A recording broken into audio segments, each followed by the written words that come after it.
Shalom Aleichem everyone, hope everyone is doing well and hope everyone had a wonderful, wonderful week.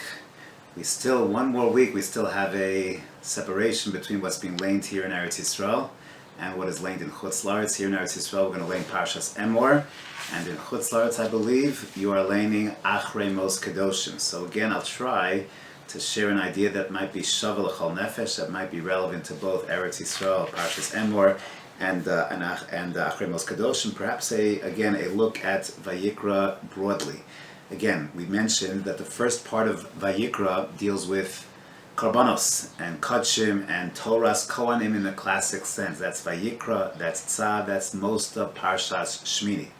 And then we move into a world of Tum and Tahara, and that's what's dominated by the end of Parshas Shmini and Tazria Mitzorah.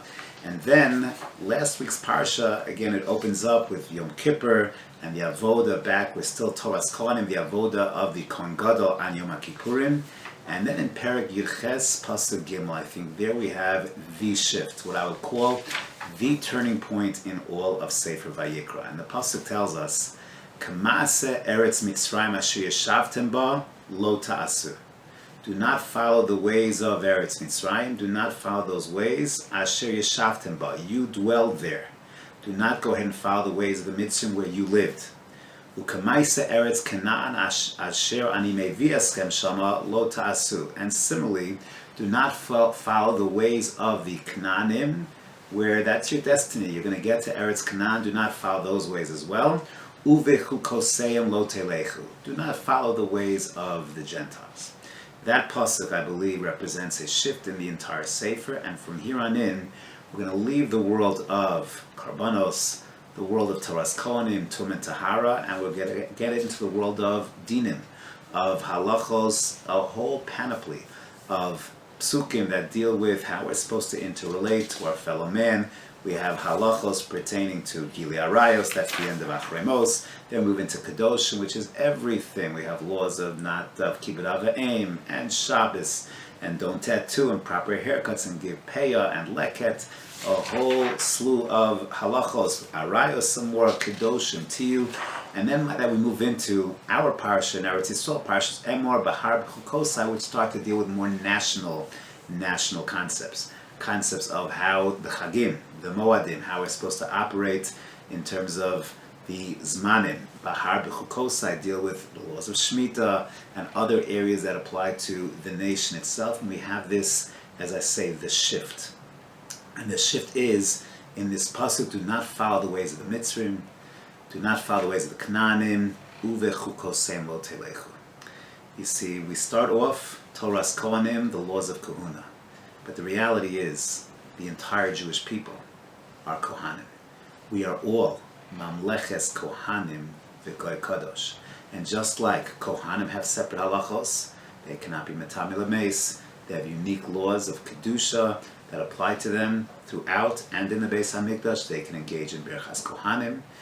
Klal Yisrael also have to be different. We are Muvdalim, we are Kedoshim, and therefore we have to be a little different than the rest of the Gentile world. And I just want to share with you a few thoughts on this pasuk, which again I think relate broadly to the entire Sefer. First of all, Rashi. Rashi points out, where exactly were we dwelling? So why Dafka Kamaisa Eretz Mitzrayim, Kamaisa Eretz Canaan? Why specifically those two regions that are identified? Just because that's where we were and that's where we're going? Or something beyond that? Rashi says, Mitzrayim and Canaan, they were the worst. They were the absolute worst. The most corrupt, the most licentious, the most unethical. That was the worst. And therefore the Torah is warning us, do not follow those ways. That's what Rashi points out. The Kli Yakar finds that very, very difficult. Why in the world, when Yosef was preparing a place for his father, for his brothers, for his nephews, nieces in Mitzrayim, come down, I'll set you up. Why would he place them in the worst neighborhood of all? The most corrupt. That's what Rashi says. They dwelled, Mitzrayim was the worst of the worst, and the Jews were in the worst of Mitzrayim. Why? Why would that be? So the Maral has a stunning insight. The Maral says sometimes you can have, and this is interesting, I see this sometimes in yeshiva.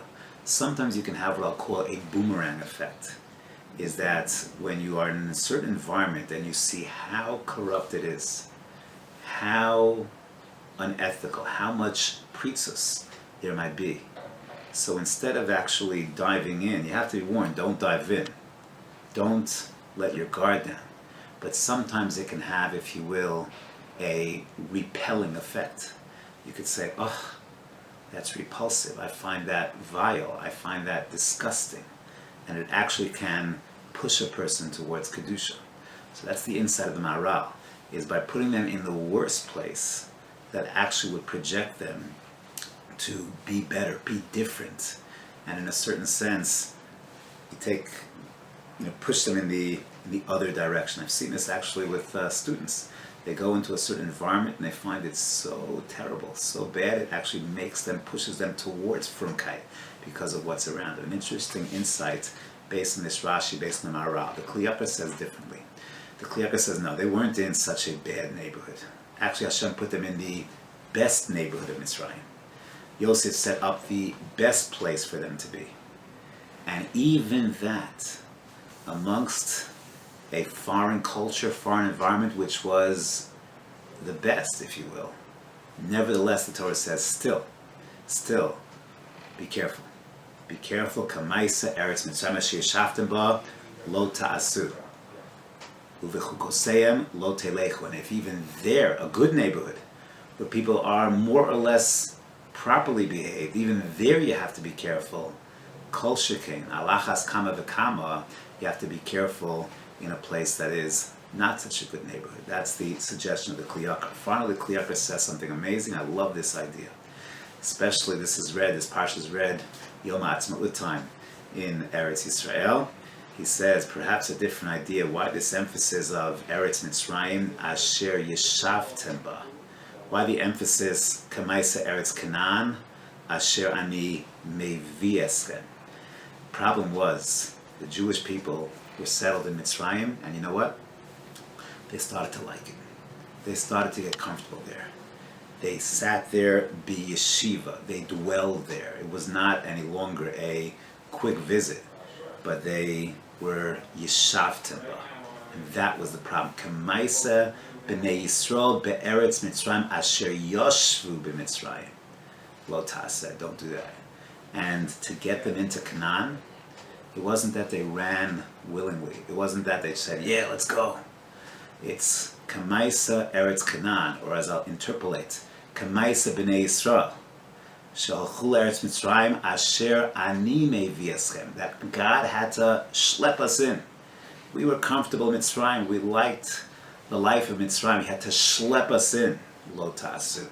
Appreciate your ultimate destiny. Appreciate where you are heading. Appreciate your mission as we get into Parashat Emor, to set up the Moadim, to build your calendar, to build your communities in Eretz Yisrael. Do not get too comfortable in the worlds, in the yeshiva of Mitzrayim. Do not get too comfortable in the midbar. Realize that your destiny is in Eretz Yisrael, and uvechukosem lo telechu. Do not get so ensconced in the life of Chutz La'aretz. That, says the Kli Yakar, is the message of the pasuk, a beautiful idea. And as we learn Sefer Vayikra, and as we move from the world of Torah's Kohanim to the world of Klal Yisrael, Mamleches Kohanim, V'Goy Kadosh, we should hearken carefully to the message of the Psukim.